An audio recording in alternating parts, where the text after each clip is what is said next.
Katie, you gorgeous, wonderful, smiley creature with amazing hair. Hey, lovely. You know, flattery never got you anywhere. It makes you smile, and that's a very good thing. You're good at smiling. Are you channeling your inner Ankh-Morpork with the cap, Ivan? No, it's because it was cold, so I covered.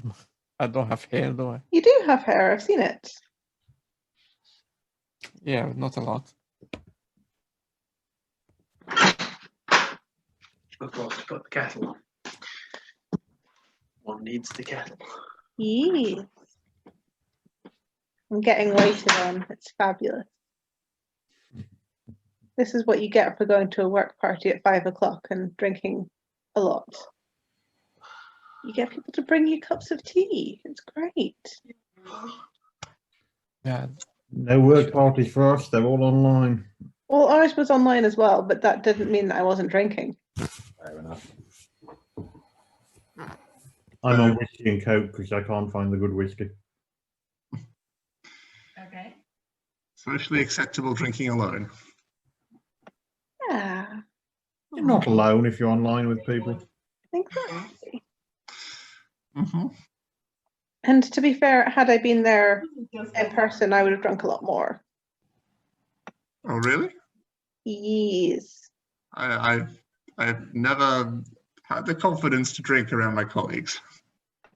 My colleagues are wonderful. They were making extremely dirty jokes Approved. and singing Spice Girls songs. Less approved. Oh, come on, it's fun. Nothing else, just I was in Dublin for the Spice Girls reunion concert. It was a weird evening around town that night, and the light rail home got stuck for about 45 minutes with several hundred very, very drunk late 20s, early 30s girls who remembered Spice Girls from the first time round, had gone to the concert, then got horribly drunk, singing very out of tune to Spice Girl lyrics.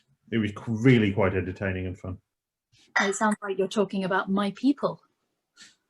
Frankie, you look deliciously rumpled. Thank you so much. Thank you. Look at this. I don't know what's happening here. It's adorable. That. There's a lot of boing happening there. Boing, boing. Could you just bleach it out white as a single highlight lock?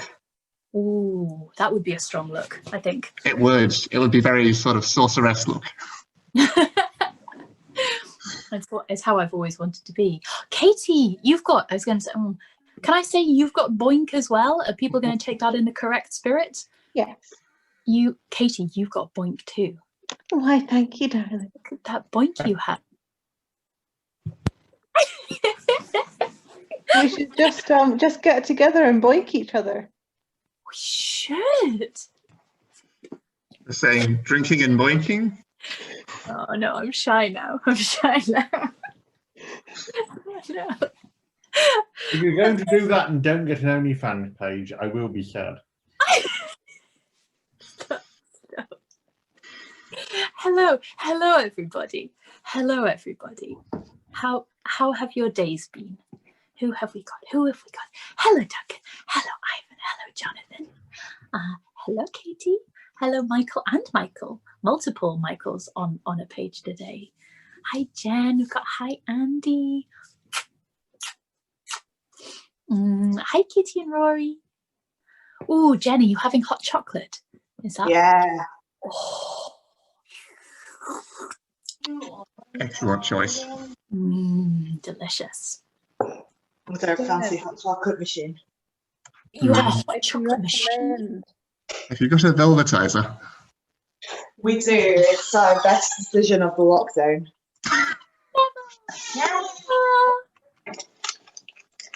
I can recommend, Jen, if you're making mulled wine, drop the bits of orange into your Christmas gin and it turns it pink.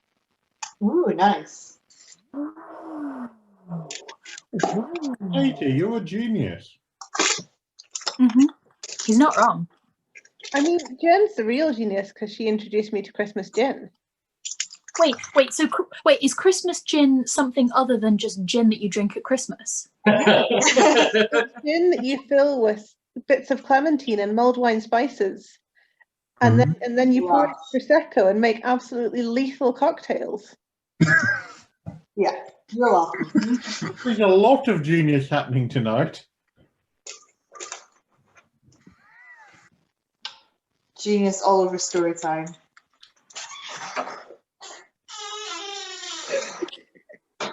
Wow. I'm Run okay. across butterfly gin. Butterfly gin. It's a thing. What's butterfly gin? So there is a plant that grows in, I think, Southeast Asia and Australia. And if you make gin from it, it comes up, I believe it's blue. But when you put moisture into it, the color goes to red. So you have this gin that just changes color as you make things out of it. I can never remember whether it's blue to red or red to blue, but It's blue to red. I'm Googling it and ordering it. Oh, the color changing gin, and it's called Yes. butterfly gin. yes.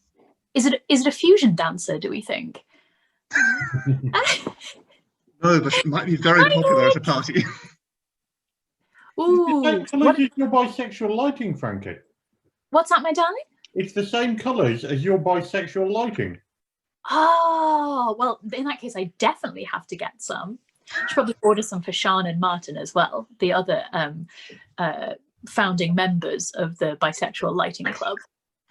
Hey now, your hair is unbound today and looking luxurious. We can't hear you, sweetheart. You're all muted. Beautiful. but Sorry, muted. we have the machine behind you, so I muted us. Oh, I see. But such lovely hair. What an asshole, eh?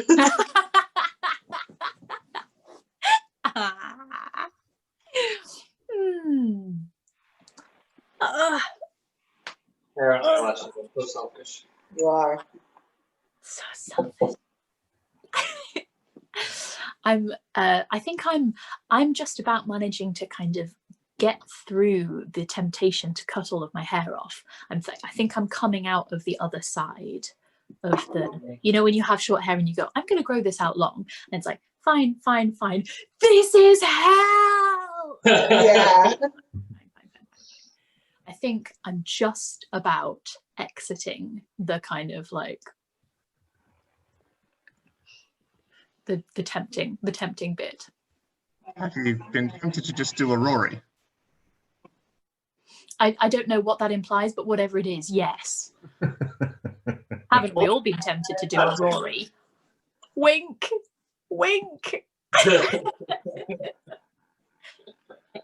Sorry, it's reducing it to sex jokes again. How uncharacteristic. What's doing a Rory in this context? I mean, clearly it's shaving off all of your hair and tattooing your head. Oh, okay.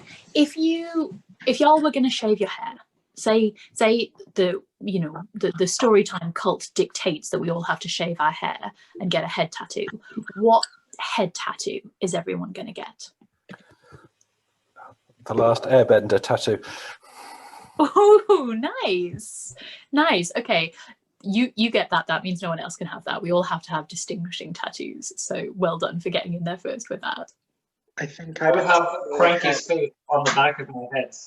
Damn it! I was going to say I'd have Frankie's head on my head. I was thinking the same thing. This is the official cult tattoo.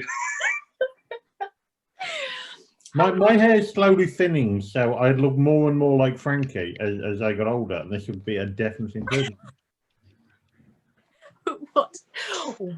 What a bizarre thought.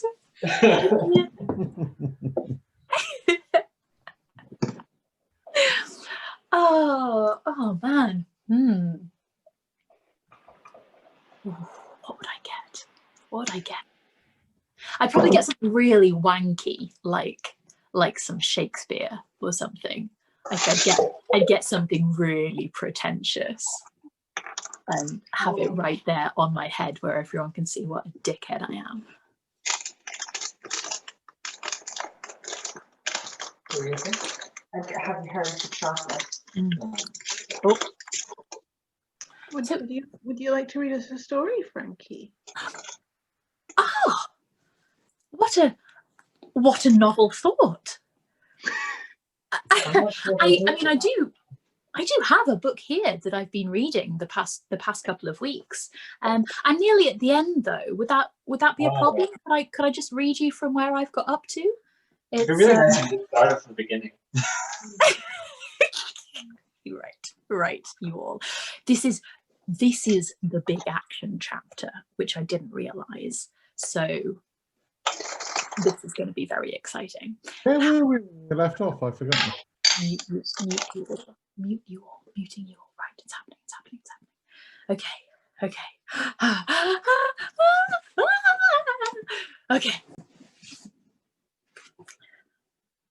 Now,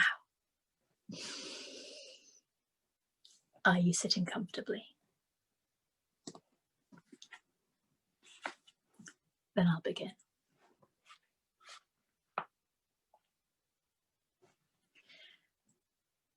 Miscellaneous livestock scattered madly as Carrot, Angua and Cherie made their way down the shambles. They especially tried to keep away from Angua. It seemed to Cherie that an invisible barrier was advancing in front of them. Some animals tried to climb walls or scattered madly into side alleys. "Why are they so scared?" said Cherie. "Can't imagine," said Angua. A few maddened sheep ran away from them as they walked around the candle factory. Light from its high windows indicated that candle making continued all night. "They make nearly 500,000 candles every 24 hours, said Carrot. "I heard they've got very advanced machinery. It sounds very interesting. I'd love to see it." At the rear of the premises, light blazed out into the fog. Crates of candles were being manhandled onto a succession of carts. "Looks normal enough," said Carrot as they eased themselves into a conveniently shadowy doorway. "Busy, though." "I don't see what good this is going to do," said Angua. "As soon as they see us, they can destroy any evidence. And even if we find arsenic, so what? There's no crime in owning arsenic, is there?" Is there a crime in owning that?" whispered Cherie. A golem was walking slowly up the alley. It was quite unlike any other golem they had seen. The others were ancient and had repaired themselves so many times they were as shapeless as a gingerbread man. But this one looked like a human, or at least like humans wished they could look. It resembled a statue made of white clay. Around its head, part of the very design, was a crown. "I was right," murmured Carrot. "They did make themselves a golem. Poor devils. They thought a king would make them free." "Look at its legs," said Angua. As the golem walked, lines of red light appeared and disappeared all over its body and across its body and arms. "It's cracking," she said. "I knew you couldn't bake pottery in an old bread oven," said Cherie. "It's not the right shape."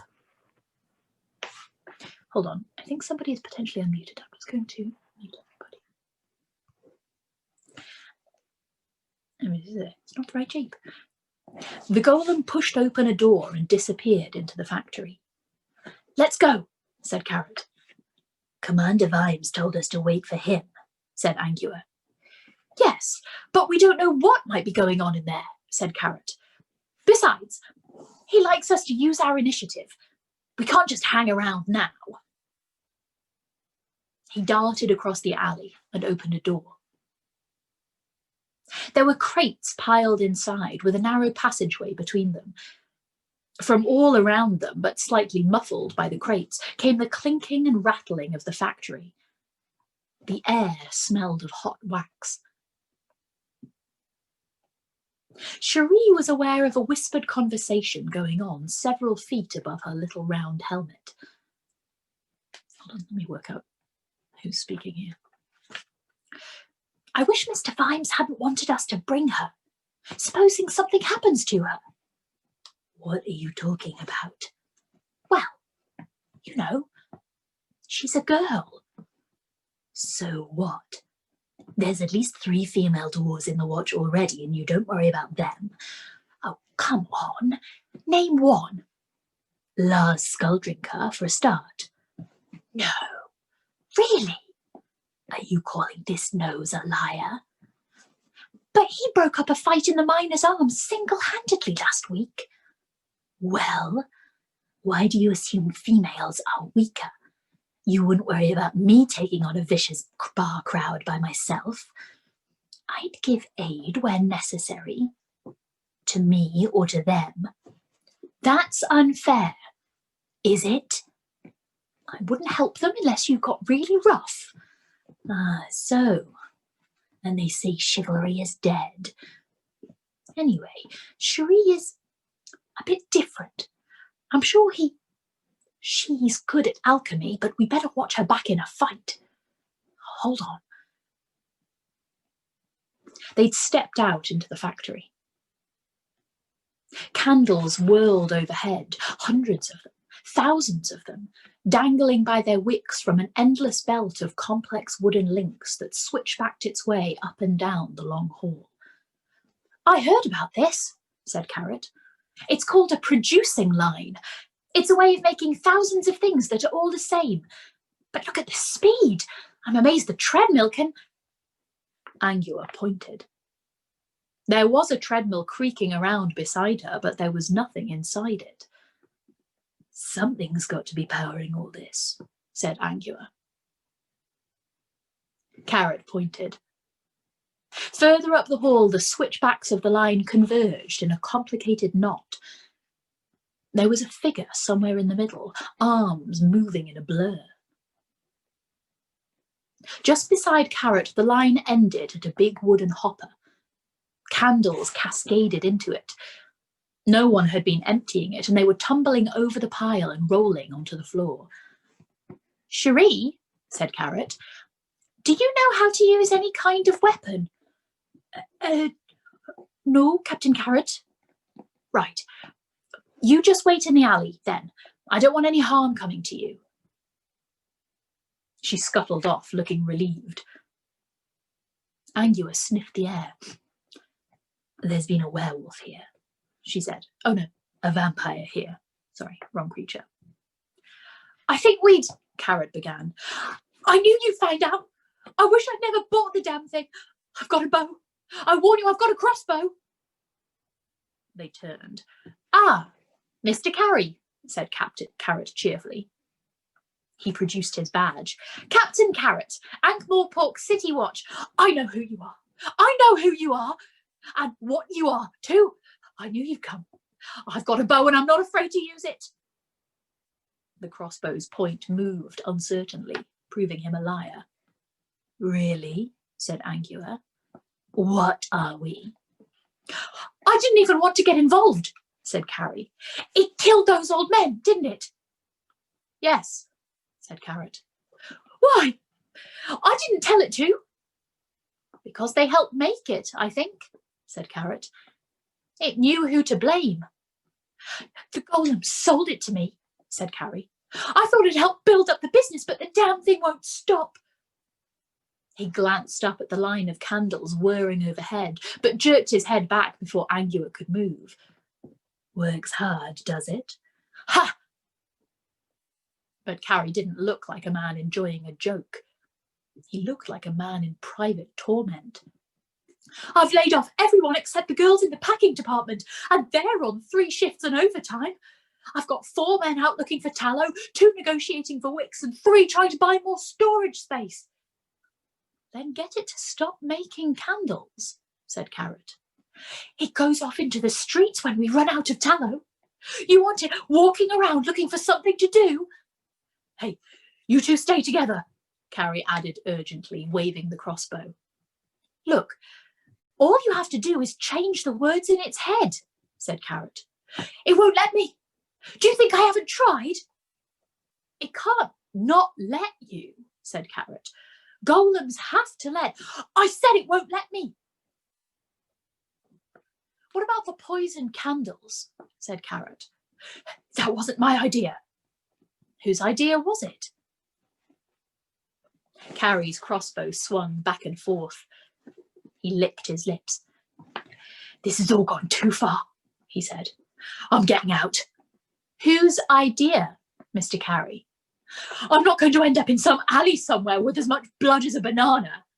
Now then, we wouldn't do anything like that, said Carrot. Mr. Carrie was exporting terror.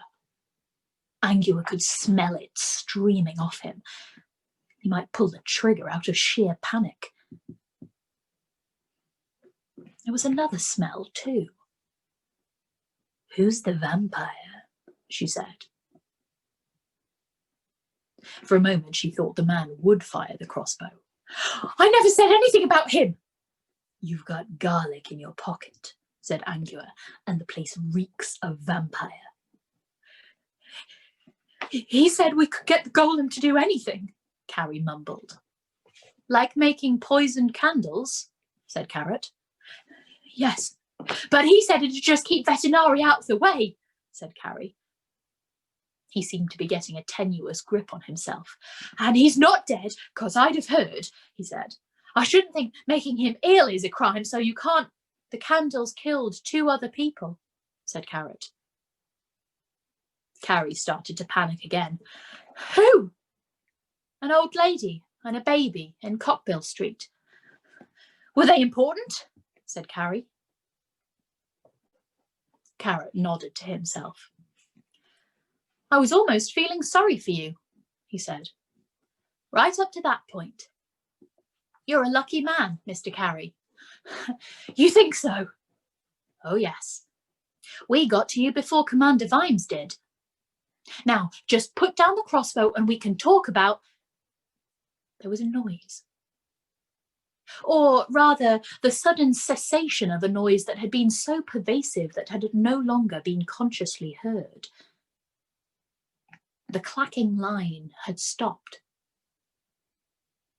There was a chorus of little waxy thuds as the hanging candles swung and hit one another, and then silence unrolled. The last candle dropped off the line, tumbled down the heap in the hopper, and bounced on the floor.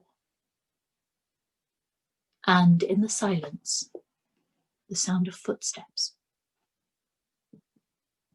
Carrie started to back away. Too late, he moaned. Both Carrot and Angua saw his finger move. Angua pushed Carrot out of the way as the claw released the string, but he had anticipated this and his hand was already flinging itself up and across. She heard the sickening, tearing noise as his palm whirled in front of her face and his grunt as the force of the bolt spun him round. He landed heavily on the floor, clutching his left hand. The crossbow bolt was sticking out of the palm. Angua crouched down. It doesn't look barbed. Let me pull. Carrot grabbed her wrist. The point's silver. Don't touch it. They both looked up as a shadow crossed the light. The king golem looked down on her. She felt her teeth and fingernails begin to lengthen. Then she saw the small round face of Cherie peering nervously around a pile of crates. Angua fought down her werewolf instincts, screamed, "Stay right there!" at the dwarf and at every swelling hair follicle, and hesitated between pursuing the fleeing Carrie and dragging Carrot to safety. She told her body again that a wolf shape was not an option. There were too many strange smells, too many fires. The golem glistened with tallow and wax. She backed away. Behind the golem, she saw Cherie look down at the groaning Carrot and then up at a fire axe hooked on the wall. The dwarf took it down and weighed it vaguely in her hands. "Don't try," Angua began. "To reduce by hand!" "Oh no," moaned Carrot. "Not that one." Cherie came up behind the golem at a run and hacked at its waist. The axe rebounded, but she pirouetted with it and caught the statue on the thigh, chipping off a piece of clay. Angua hesitated. Cherie's axe was making blurred orbits around the golem while its wielder yelled more terrible battle cries. Angua couldn't make out any words, but many dwarf cries didn't bother with words. They went straight for emotions in sonic form. Chips of pottery ricocheted off the crates as each blow landed. "What did she yell?" Angua said as she pulled Carrot out of the way. "It's the most menacing dwarf battle cry there is. Once it's been shouted, someone has to be killed." "What's it mean?" "Today is a good day for someone else to die." The golem watched the dwarf incuriously, like an elephant watching an attack by a rogue chicken. Then it picked the axe out of the air, Cherie trailing behind it like a comet, and hurled it aside. Angua hauled Carrot to his feet. Blood dripped from his hand. She tried to shut her nostrils. Full moon tomorrow. No more choices. "Maybe we can reason with it," Carrot started. "Attention, this is the real world calling," shouted Angua. Carrot drew his sword. "I am arresting you," he began. The golem's arm whirred across. Hold on, sorry, lost my place because my phone dinged. Fuck. The golem's arm whirred across. The sword buried itself to a hilt in the crate of candles. "Got any more clever ideas?" said Angua as they backed away. "Or can we go now?" "No, we've got to stop it somewhere." Their heels met a wall of crates. "I think we found the place," said Angua as the golem raised its fists again. "You duck right, I'll duck left. Maybe..." A blow rocked the big double doors in the far wall. The king golem's head turned. The doors shook again and burst inwards. For a moment, Dorf was framed in the doorway. Then the red golem lowered his head, spread his arms, and charged. It wasn't a very fast run, but it did have a terrible momentum, like the slow slide of a glacier. The floorboards shook and drummed under him. The golems collided with a clang in the middle of the floor. Jagged lines of fire spread across the king's body as cracks opened, but it roared and caught up Dorf around the middle and tossed him against the wall. "Come on," said Angua. "Now can we find Cherie and get out of here?" "We ought to help him," said Carrot as the golems smashed into each other again. "How? If he can't stop it, what makes you think we can? Come on." Carrot shook her off. Dorf picked itself up from among the bricks and charged again. The golems met, scrabbling at one another for purchase. They stood locked for a moment, creaking, and then Dorf's hand came up holding something. Dorf pushed himself back and smashed the other golem over the head with its own leg. As it spun, Dorf's other hand lashed out, but was grabbed. The king swiveled with a strange grace, bore Dorf to the floor, rolled and kicked out. Dorf rolled too. He flung out both his arms to stop himself and looked back to see both his feet pinwheeling into the wall. The king picked up its own leg, balanced for a moment, and joined itself together. Then its red gaze swept the factory and flared when it caught sight of Carrot. "There must be a back way out of here," muttered Angua. "Carrie got out." The king started to run after them, but hit an immediate problem. It had put its leg on back to front. It began to limp in a circle, but somehow the circle got nearer to them. "We can't just leave Dorf lying there," said Carrot. He pulled a long metal rod out of a stirring tank and eased himself back down to the grease-crusted floor. The king rocked towards him. Carrot hopped backwards, steadied himself on a rail, and swung. The golem lifted its hand, caught the rod out of the air and tossed it aside. It raised both fists and tried to step forward. It couldn't move. It looked down. "Tss," said what remained of Dorf, gripping its ankle.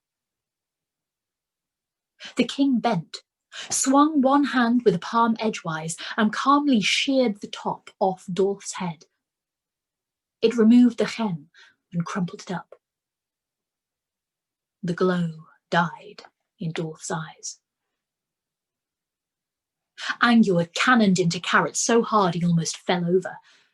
She wrapped both arms around him and pulled him after her. "It just killed Dorf, just like that," said Carrot. "It's a shame, yes," said Angua, "or it would be if Dorf had been alive. Carrot, they're like machinery. Look, we can make it to the door." Carrot shook himself free. "It's murder," he said. "We're watchmen. We can't just watch. It killed him. It's an it, and so's he. Commander Vimes said someone has to speak for the people with no voices." He really believes it, Angua thought. Vimes puts words in his head. "Keep it occupied," he shouted and darted away. "How? Organise a sing-song? I've got a plan." "Oh, good."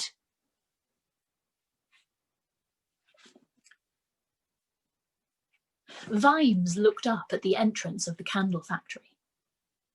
He could dimly see two cressets burning on either side of a shield. "Look at that, will you?" he said.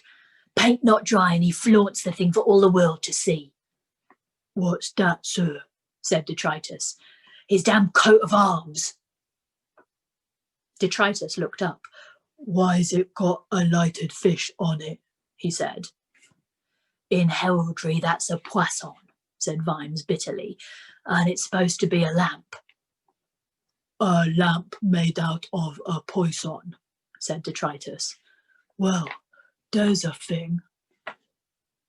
"Least it's got the motto in proper language," said Sergeant Colon, "instead of all the old-fashioned stuff no one understands.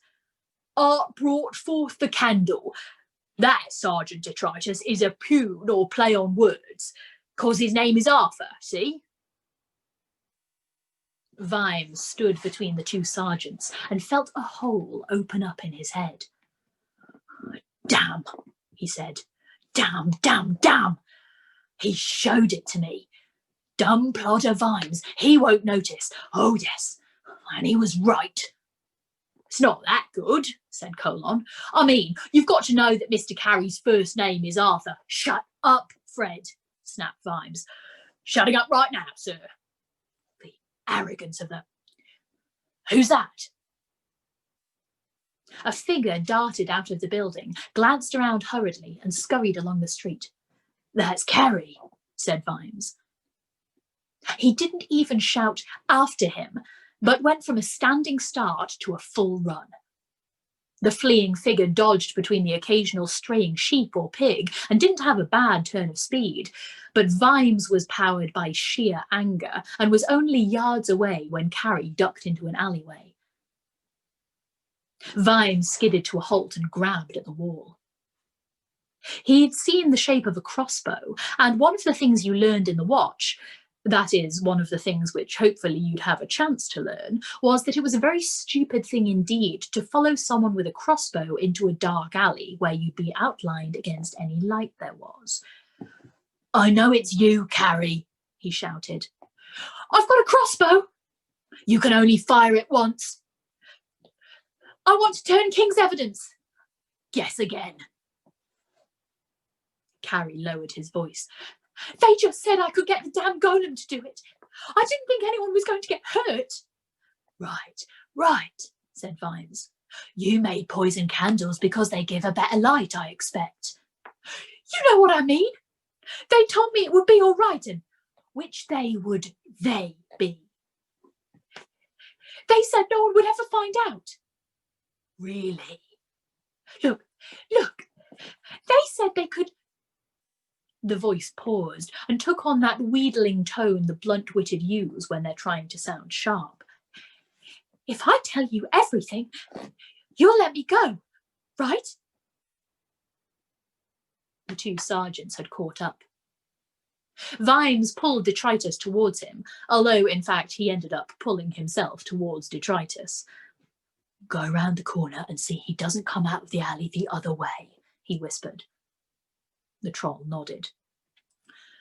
What's it you want to tell me, Mr. Carey? Said Vimes to the darkness in the alley. Have we got a bargain? What? A bargain? No, we damn well haven't got a bargain, Mr. Carey. I'm not a tradesman. But I'll tell you something, Mr. Carey. They betrayed you. There was silence from the darkness, and then a sound like a sigh. Behind Vimes, Sergeant Colon stamped his feet on the cobbles to keep warm. You can't stay in there all night, Mr. Carey, said Vimes. There was another sound, a leathery sound. Vimes glanced up into the coils of fog. Something's not right, he said. Come on. He ran into the alley. Sergeant Colon followed on the basis that it was fine to run into an alley containing an armed man, provided you were behind someone else. A shape loomed at them. Detritus? Yes, sir. Where did he go? There are no doors in the alley. Then his eyes grew more accustomed to the gloom. He saw a huddled outline at the foot of a wall, and his foot nudged a crossbow. Mr. Carey? He knelt down and lit a match. Oh, nasty, said Sergeant Colon. Something's broken his neck. Dead, is he? Said Detritus. You want I should draw a chalk outline round him? I don't think we need bother, Sergeant. No bother, I've got the chalk right here. Vimes looked up. Fog filled the alley, but there were no ladders, no handy low roofs. Let's get out of here, he said.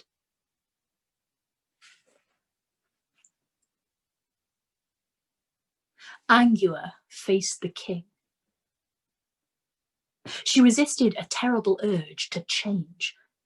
Even a werewolf's jaws probably wouldn't have any effect on the thing. It didn't have a jugular. She daren't look away.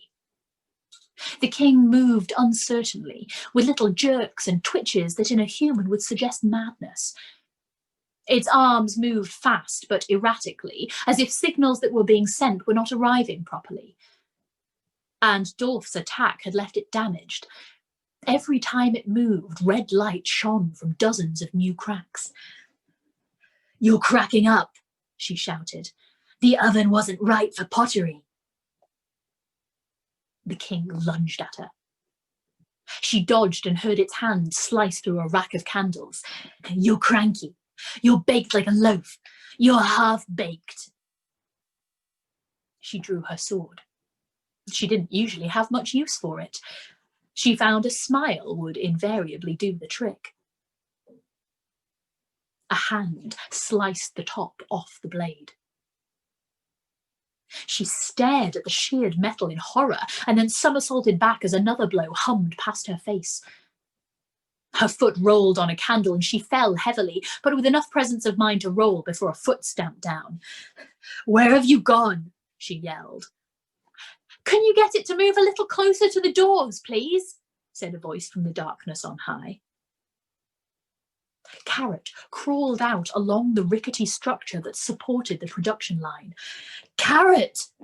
Almost there! The king grabbed at her leg.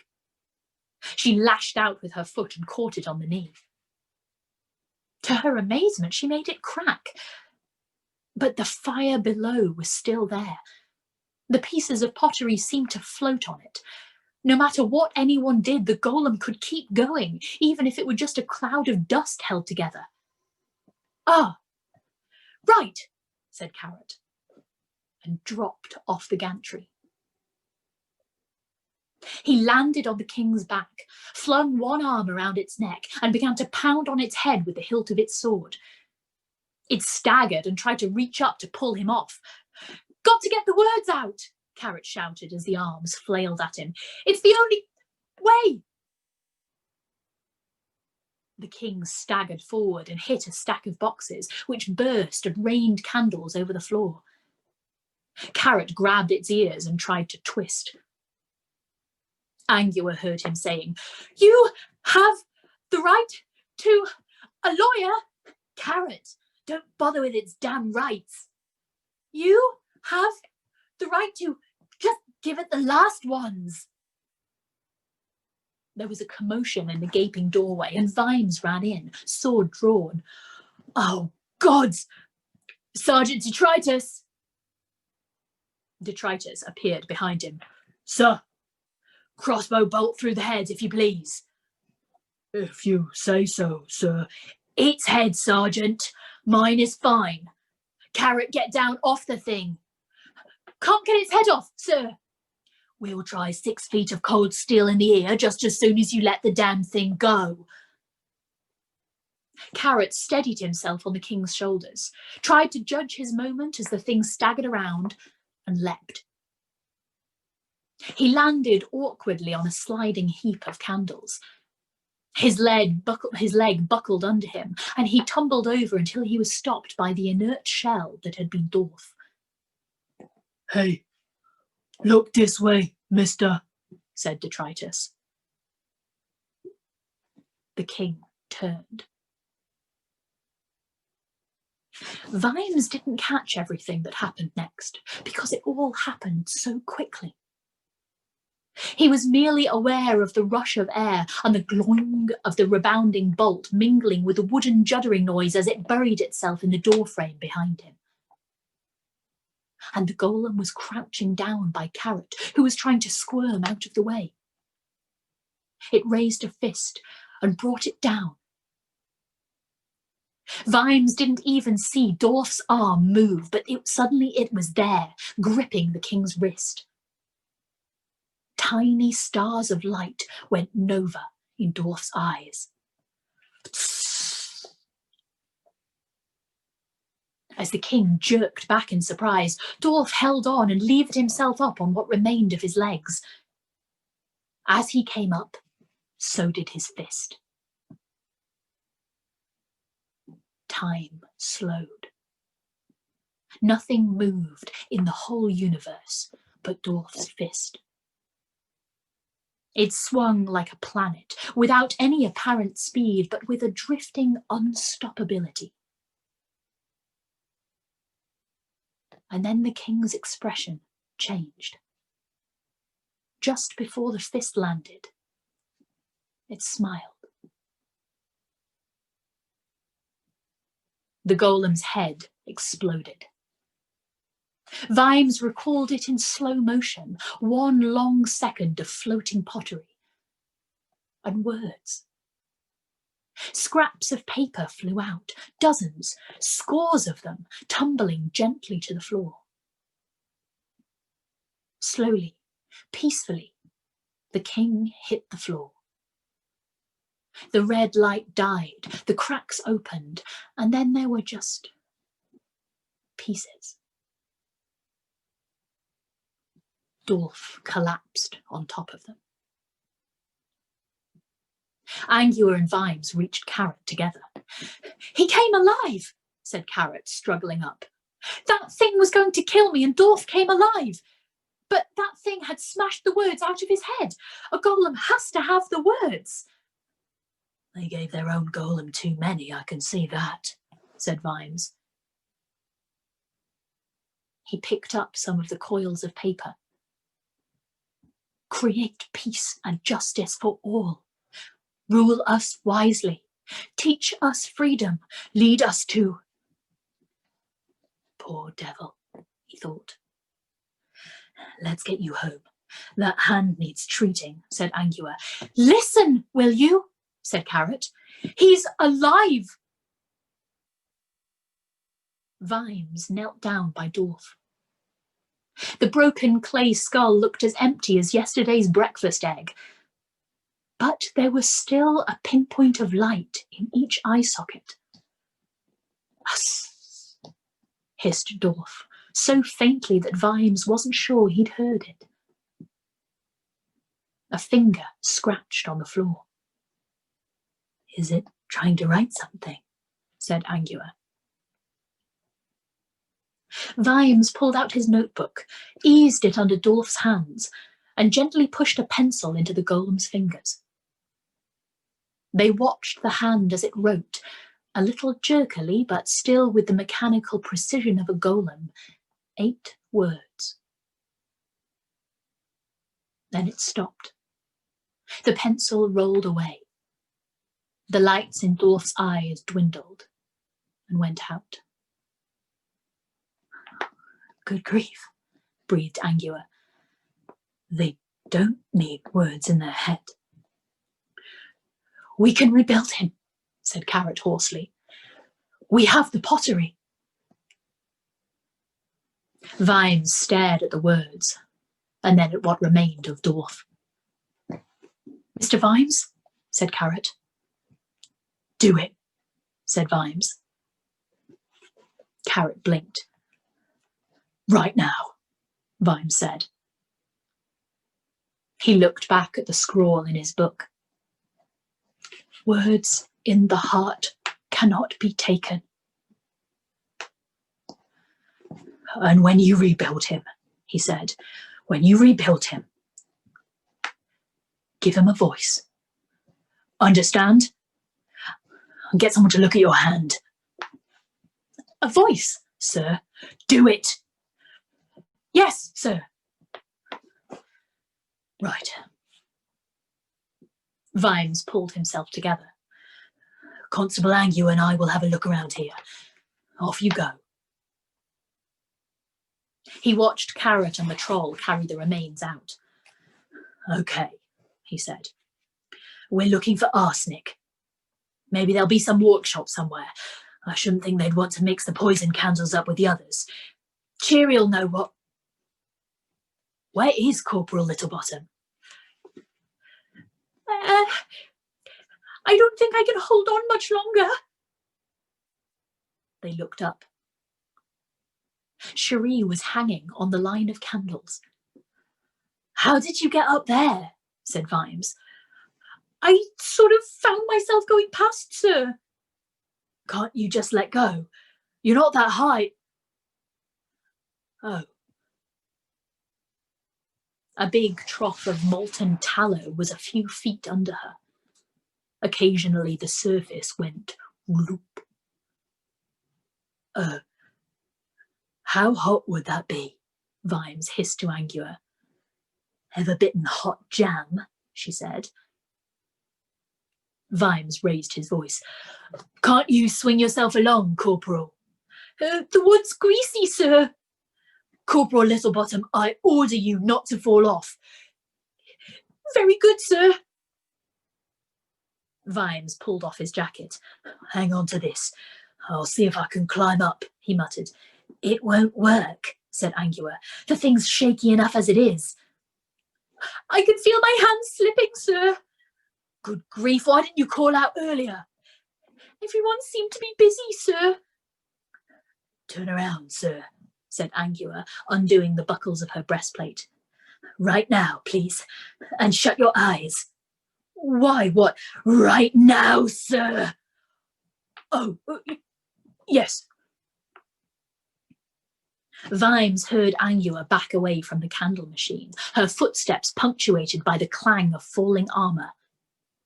Then she started running, and the footsteps changed while she was running, and then he opened his eyes. The wolf sailed upwards in slow motion, caught the dwarf's shoulder in its jaws as Cherie's grip gave way, and then arced its body so that wolf and dwarf hit the floor on the far side of the tank. Angua rolled, whimpering. Cherie scrambled to her feet. "It's a werewolf!" Angua rolled back and forth, pawing at her mouth. "What's happening to it?" said Cherie, her panic receding a little. "It looks hurt. Where's Angua?" "Oh." Vimes glanced at the dwarf's torn leather shirt. "You wear chainmail under your clothes," he said. "Oh, it's my silver vest. But she knew about it. I told her." Vimes grabbed Angua's collar. She moved to bite him and then caught his eye and turned her head away. "She only bit the silver," said Cherie distractedly. Angua pulled herself onto her feet, glared at them, and slunk off behind some crates. They heard her whimpering, which, by degrees, became a voice. Blasted dwarves in their blasted vests. "You all right, Constable?" said Vimes. "Damn silver underwear. Can you throw me my clothes, please?" Vimes bundled up Angua's uniform and, eyes closed for decency's sake, handed it around the crates. "No one told me she was where," Cherie moaned. "Look at it like this, Corporal," said Vimes as patiently as he could. "If she hadn't been a werewolf, you would by now be the world's largest novelty candle, all right?" Angua walked from behind the crates, rubbing her mouth. The skin around it looked too pink. "It burned you," said Cherie. "It'll heal," said Angua. "You never said you were a werewolf." "How would you have liked me to put it?" "Right," said Vimes. "If that's all sorted out, ladies, I want this place searched. Understood?" "I've got some ointment," said Cherie meekly. "Thank you." They found a bag in a cellar. There were several boxes of candles and a lot of dead rats.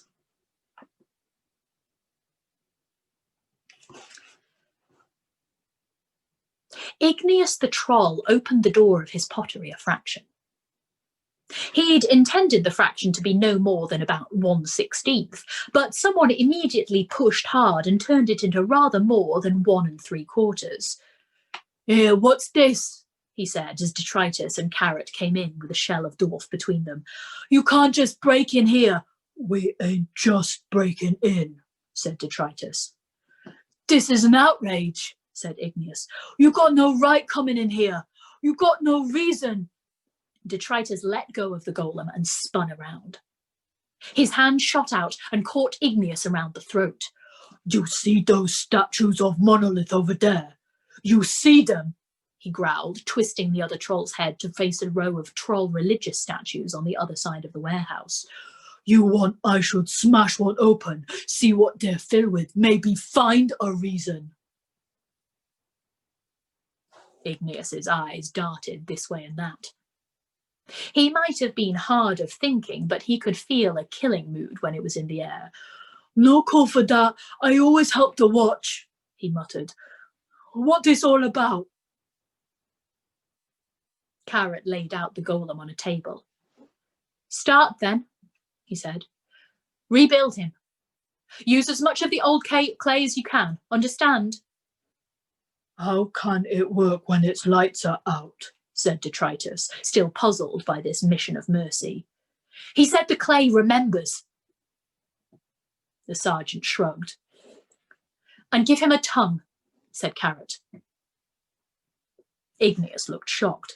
"I won't do that," he said. "Everybody know it blasphemy if golems speak."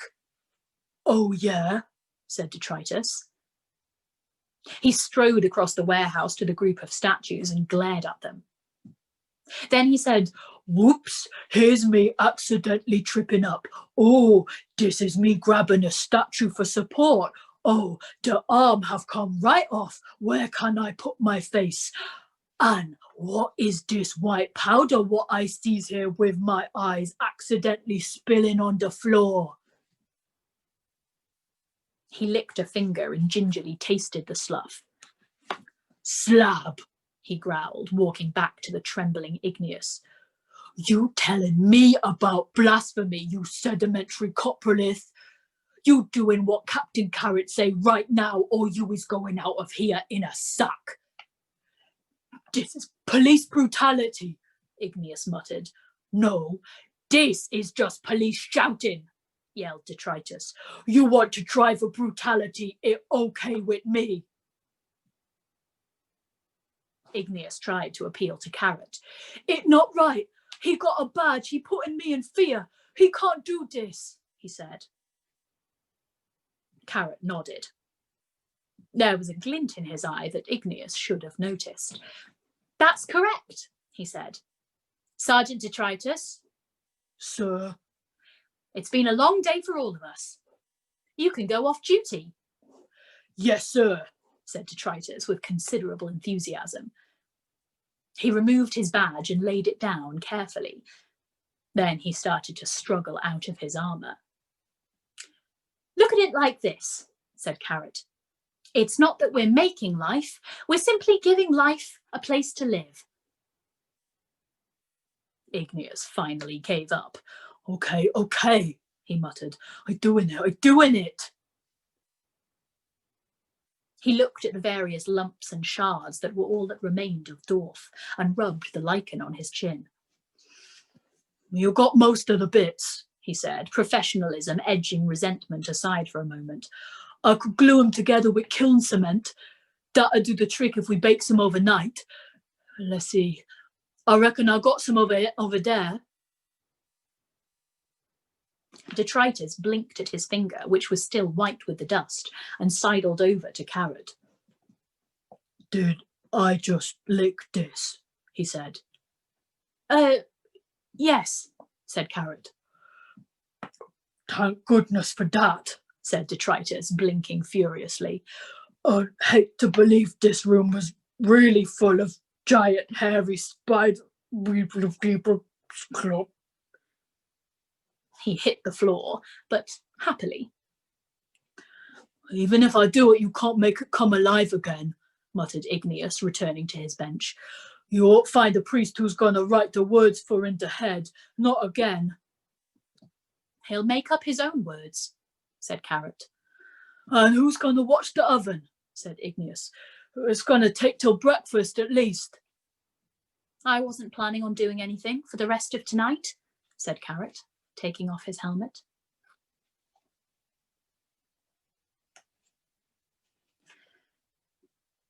Vimes awoke around 4 o'clock. He'd gone to sleep at his desk. He hadn't meant to, but his body had just shut down. It wasn't the first time he'd opened bleary eyes there, but at least he wasn't lying in anything sticky. He focused on the report he'd half written. His notebook was beside it, page after page of laborious scrawl to remind him that he was trying to understand a complex world by means of his simple mind. He yawned and looked out at the shank of the night. He didn't have any evidence. No real evidence at all.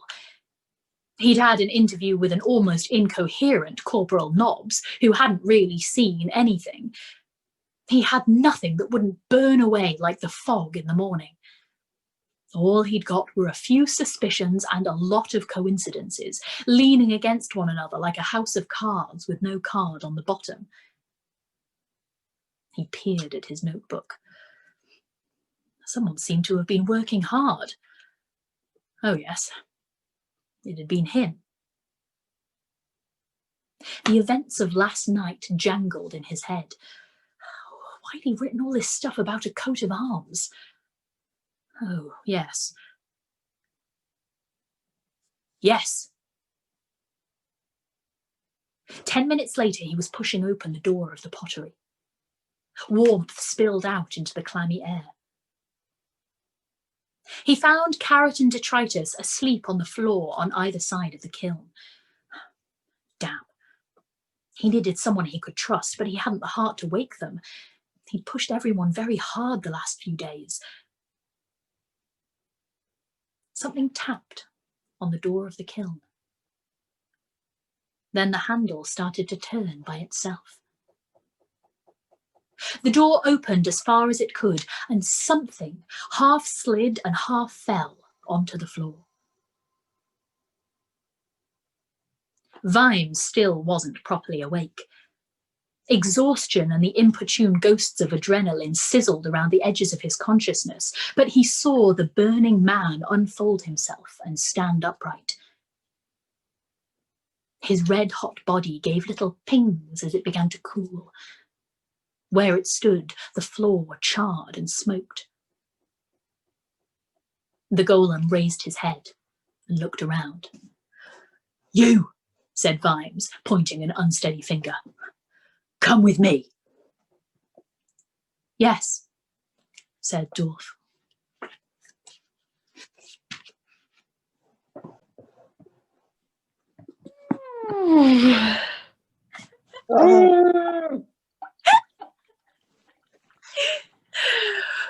Shit. Carrot and Dwarf, I'll ship it.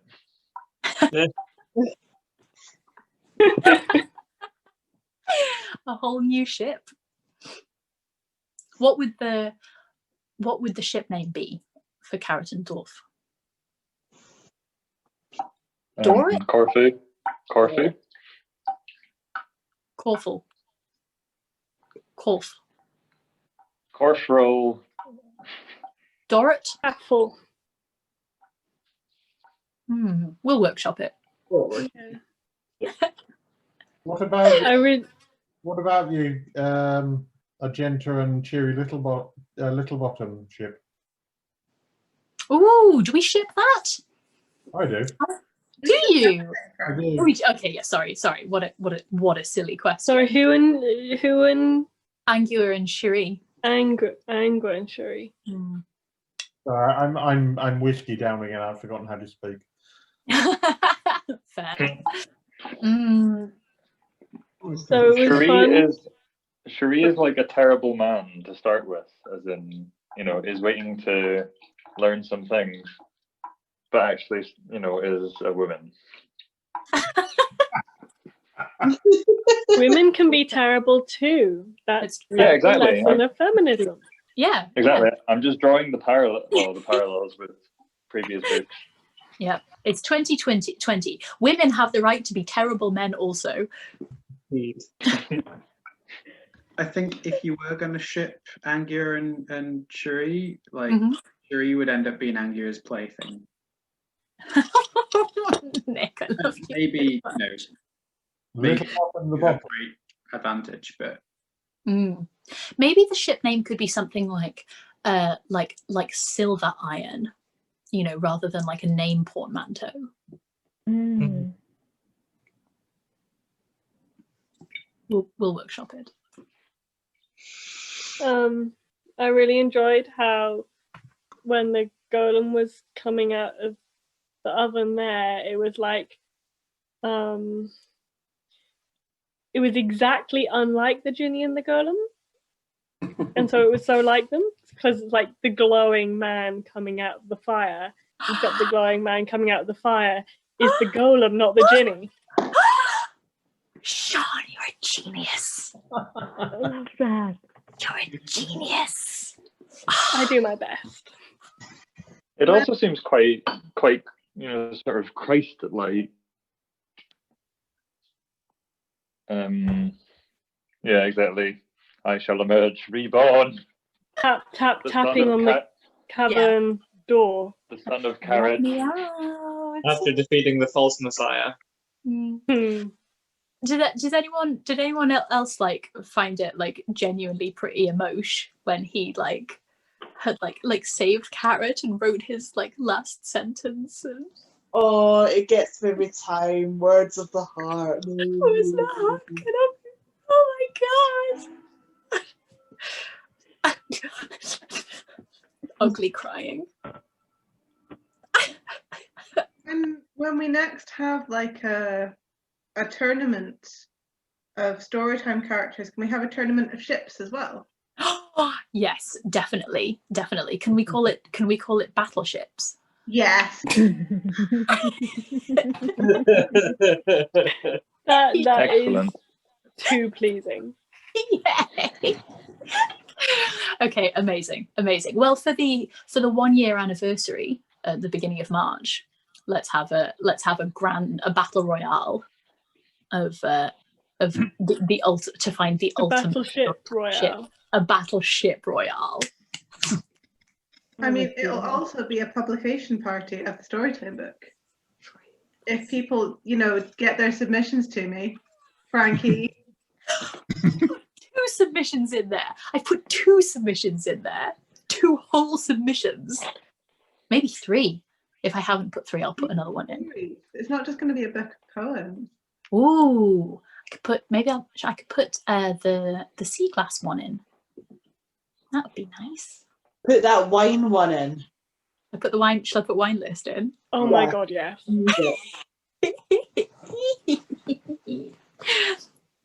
Roger, will do.